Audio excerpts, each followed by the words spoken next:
Greetings and welcome to an end of session edition of Montpelier Connection. I'm State Representative Mike Mrowicki, and I represent the Wyndham 4 district of Putney, Dummerston, and Westminster in the Vermont House of Representatives. Today, we have Representative Sara Coffey from the Guilford Vernon district. Welcome, Sara. Good morning, Mike. It's great to be here with you and to talk about our work with folks. Thank you for taking the time. We have now officially ended this part of the session.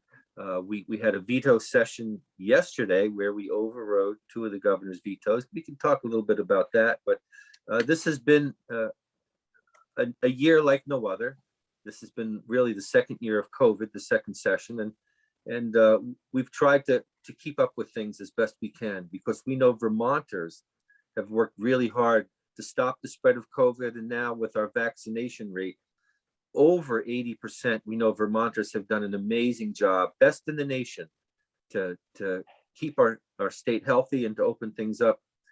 I also want to reach out especially to our medical providers, the food workers, teachers, childcare workers, and all those frontline workers who kept things going. Your legislature has been working hard to try and support you and all Vermonters to do our job too.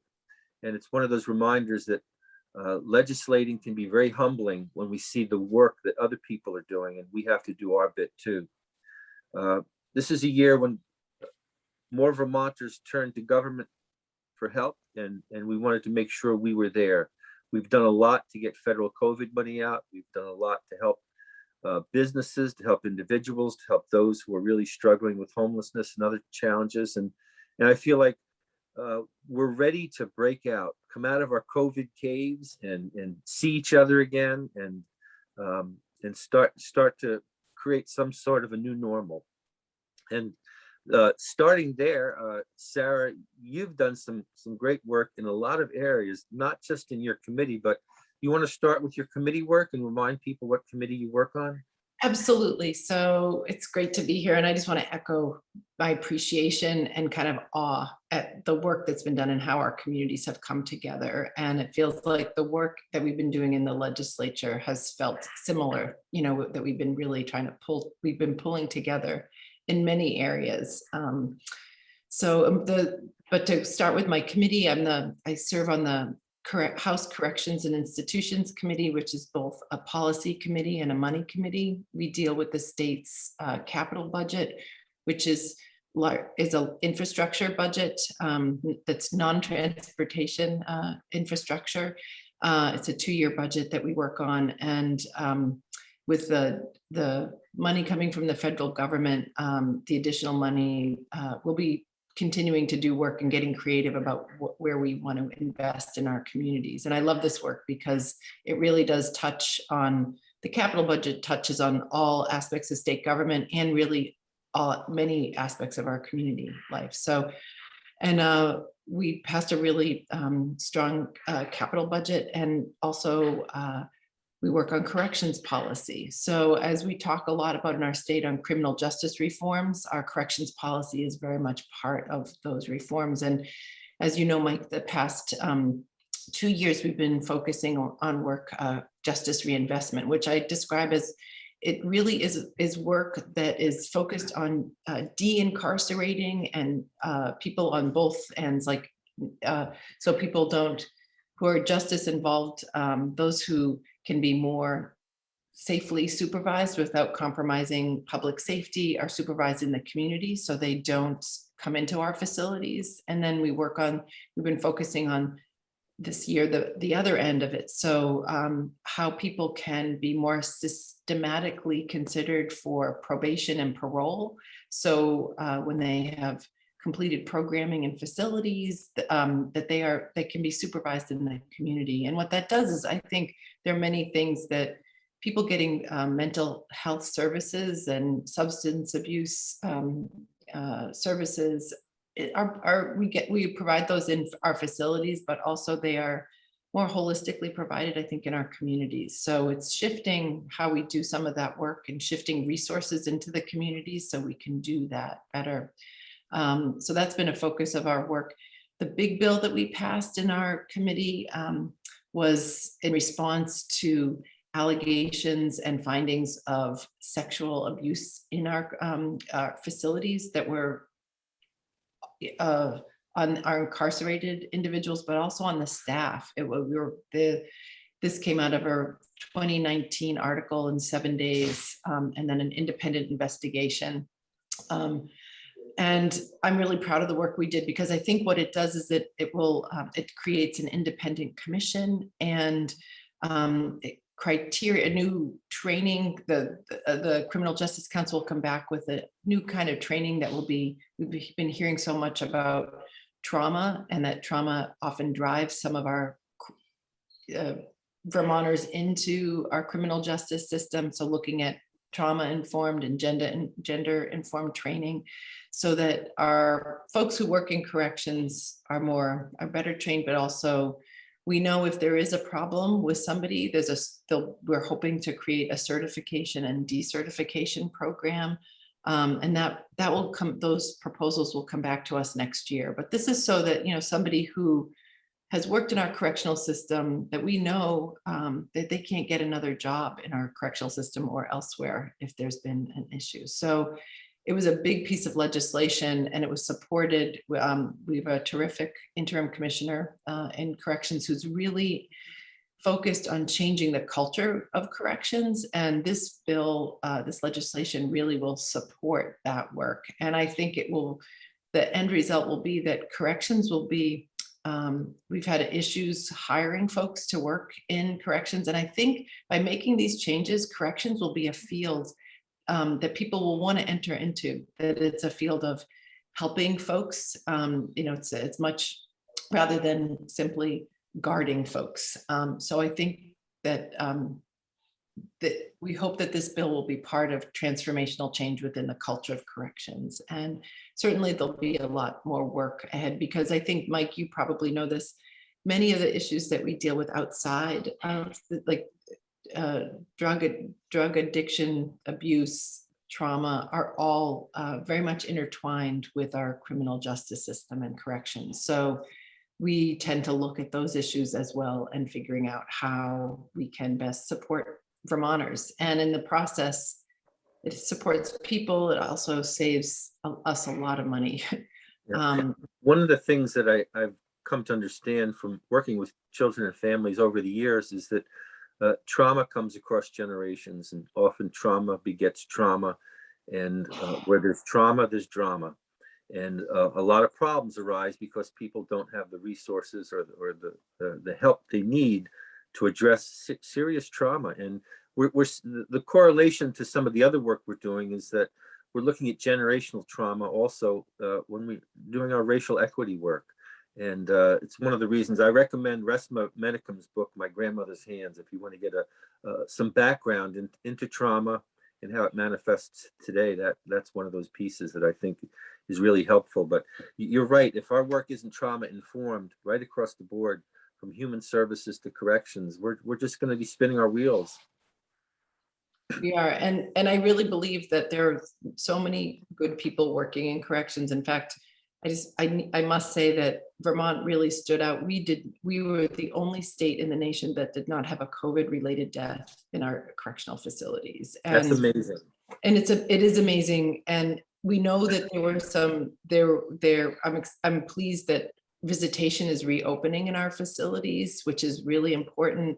And we know that there are effects, just like there are effects with our children not being able in schools, having to learn in a different way. We know that some of the things that we had to do, keeping people separate, not having as much physical contact, we know that there are effects of that. But I think the reverse side of that would be deadly. So I'm really appreciative to the folks who have worked really hard to make that happen. And we know that we are going to be focusing, as I think statewide, mental health is a huge topic of concern, and how we support all Vermonters in that regard. So that includes folks who are justice involved.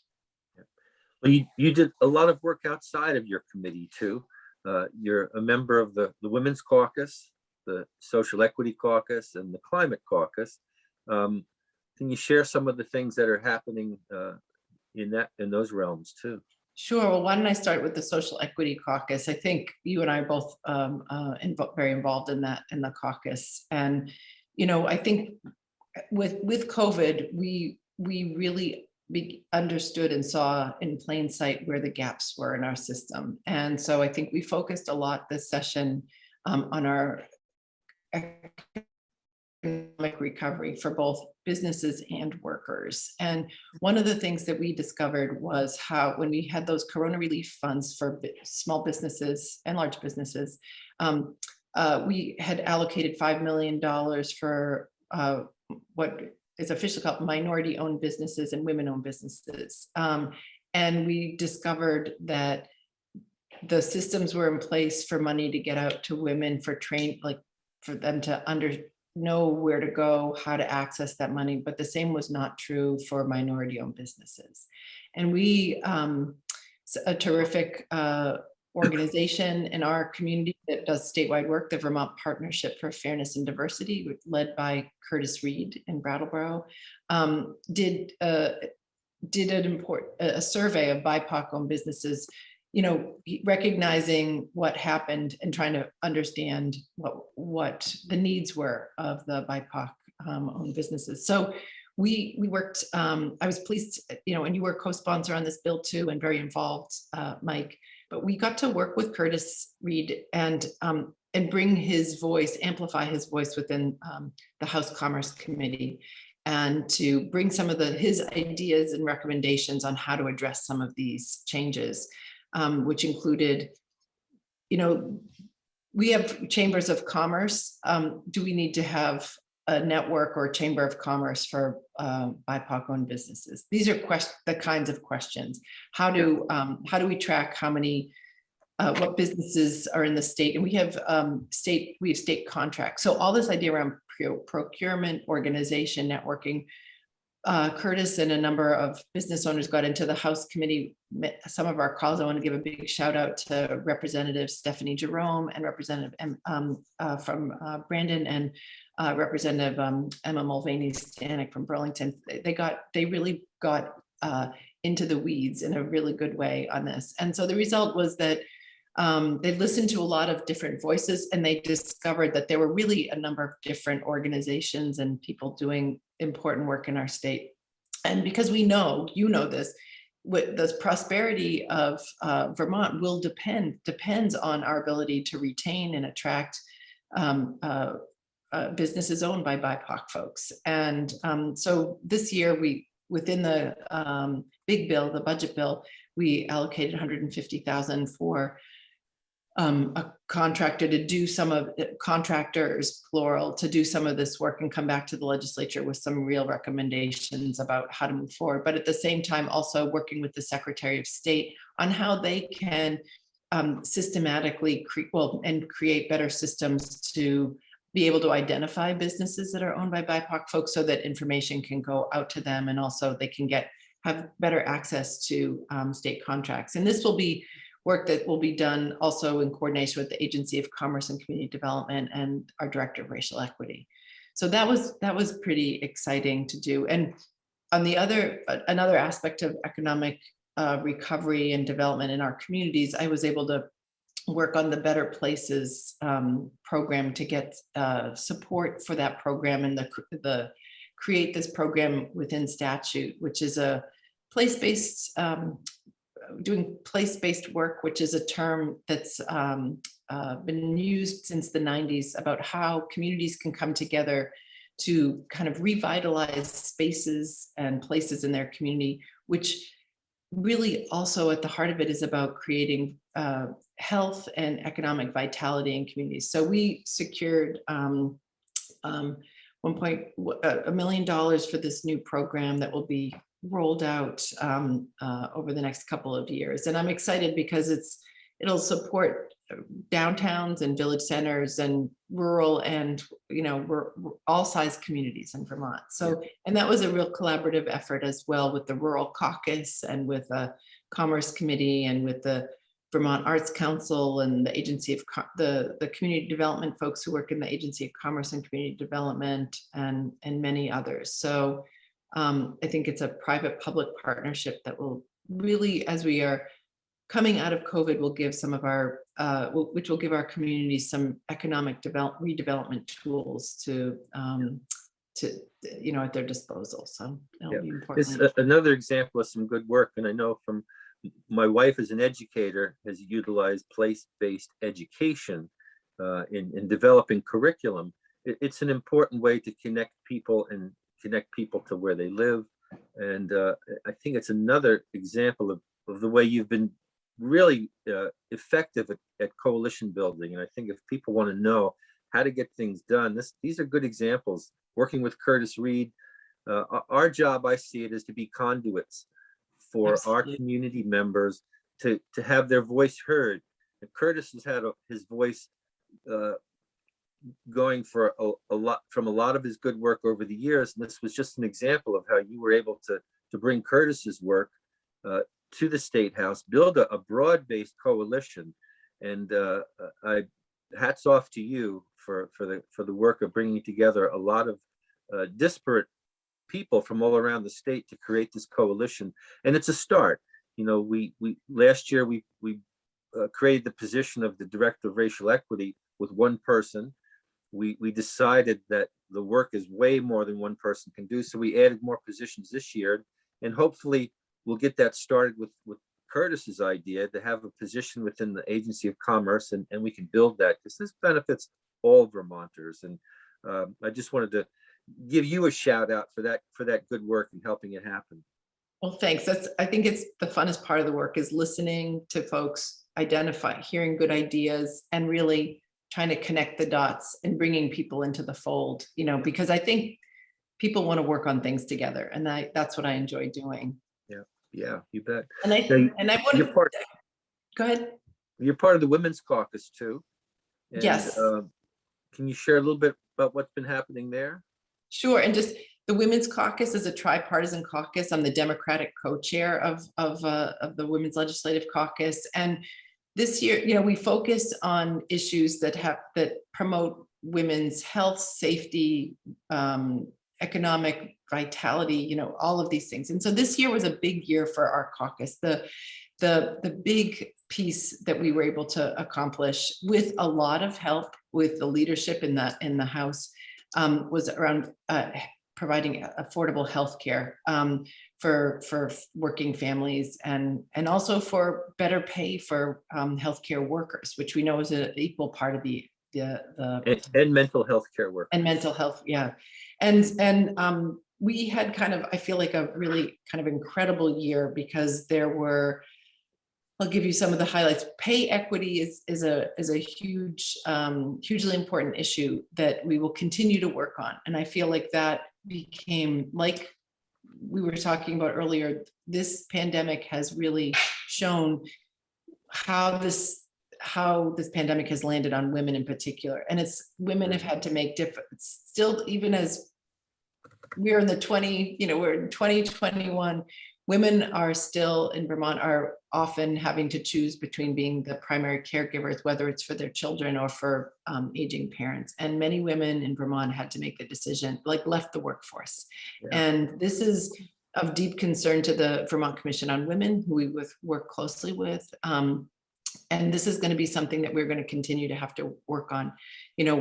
I think the unemployment, what the federal government did to help with unemployment and benefits was critical, because many families needed to have a parent at home with children who could not be in school 5 days a week. And we saw the impact of that. And we are concerned that the work that we have done over the past several decades, that this pandemic will have put us back 10 years or more. So this is something that we're going to continue to work on and to focus on.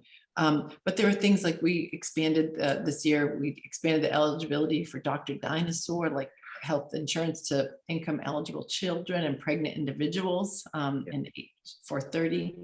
We did some important work to exempt feminine hygiene products from sales tax, and to make them more available in our schools for free. And so, which is a small thing, but it's important. And I want to make the connection between, we did a lot of important work in the legislature to address PFAS or PFAS and other chemicals of concern in consumer products. The forever chemicals. The forever chemicals. And this is important. This is incredibly important for families and for women. And the work that we did with the work, we have a big focus on incarcerated women, and that will continue to be our focus. This legislation that we passed that I spoke about earlier was a huge piece of it because it really impacts the women in the Chittenden Women's Correctional Facility. That'll continue to be a focus of our work, and the replacement of that facility is there's a movement and a commitment actually to replace the Women's Correctional Facility and reimagine it, we hope will be a re-entry facility, which will be more focused on women working in the community and health and wellness in a smaller, secure facility. So that and protecting women against domestic and sexual violence, we passed some really important bills tackling essentially, I hate to say it, but date rape, issues around date rape that were and identifying what that is and more support on college campuses for that in H183. And then also H133, which was that codifies the court's ability to order relinquishment of firearms and emergency relief from abuse orders. This is something that many judges exercise, but this really codified that because we have found that statistics are pretty shocking about what happens, that firearms being on site and the results in a domestic dispute. So there's a lot more to work on there, but it's really, I feel like we really got our feet, I got my feet under me as my first year as the co-chair, and that work will continue, especially around pay equity and the women's incarcerated women. So in the few minutes we have remaining here, is it too soon to look ahead to next year? I know we're just putting this session to bed, but are there ideas that you haven't talked about yet, or that you want to make sure continue from this year into next year to follow up on? Sure. I think one of the things that I'm going to be working on it during the off session is looking at how we can, I'll be following closely the work of the Joint Justice Oversight Committee, which is a Senate and House committee with legislators from the Judiciary, Human Services, and Corrections. And I think looking at juvenile justice is going to be a big focus. Fortunately, we have a small number of youth who are justice involved, but we are in a big transition with the closing of the Woodside facility, and there's a little bit of uncertainty with a new contract and a new facility. And I think that is something that we're going to need to closely focus on and follow, because we do not, as part of our criminal justice reform, we are working to get to raise the age, so that youth are treated in family court, but there are some youth that need special programs, and that's going to be something. I think we're going to be also looking at, it sounds very technical, but forensic health, mental health, and how we serve folks who are become justice involved, and sometimes it's because of mental health issues, and some of it is competency to stand trial. And I think these are really complex issues that we're going to be needing to focus on, because I think we don't want people with mental health disabilities to wind up inside of our prisons in Vermont. And that's a little bit of what's happening, and it's of deep concern. Well, I look at over the last few decades, there was, I think, a direct correlation. When we started to close psychiatric facilities, our prison populations started to grow. Yeah. So I think we have to continue to keep looking and make sure we have the mental health services. And we're hearing that right down into our schools too, that students, teachers want more mental health access too. So there's some big pieces that we need to look at in the future. Yes, and it's going to take money. We need to invest. I believe that we need to. It's better investment in the community than this figure, to incarcerate somebody costs anywhere at the state between $50,000 and $70,000 a year. Right. That That's men goes and women, right? The men and difference, women, yes, and depending on the facility and situation, and really, or I should say it's more expensive for women to be incarcerated, right? it is because of the size. It isn't, part of it is an economy of scale, but also because of the design of the facility means we need to have more people working there. So as we work creatively to kind of upgrade our facilities, we can do better, have better programs, have fewer people working in the facility, which will save us money. But really, I think my point is, with justice reinvestment, the word reinvestment is key here. It's not just about saving the money, it's taking that money and reinvesting it in the community, whether it's through our designated agencies, and better utilizing them as well. But there's some complex work ahead. Yeah. Well, I appreciate you taking the time today, and thanks for all your good work. And I would say our whole county delegation has done a lot of good work this year, and it's good to be part of a group that works together as well as we have. So thanks for your part in that too. Well, it's great reflecting on the session and looking ahead with you, and also being part of the Windham County delegation, which is really a very collaborative group of legislators and who are in really wonderful leadership positions within the House and the Senate. So I feel like we're very fortunate to be. I feel very fortunate to be among this group. To work with you. Well, thanks again. I look forward to our work in the future, and I want to thank all the people at BCTV as well for their ongoing help in bringing our work in the legislature back home here to Windham County. And thanks to you all for tuning in here too. Until next time, this is Mike Mrowicki. Bye-bye now.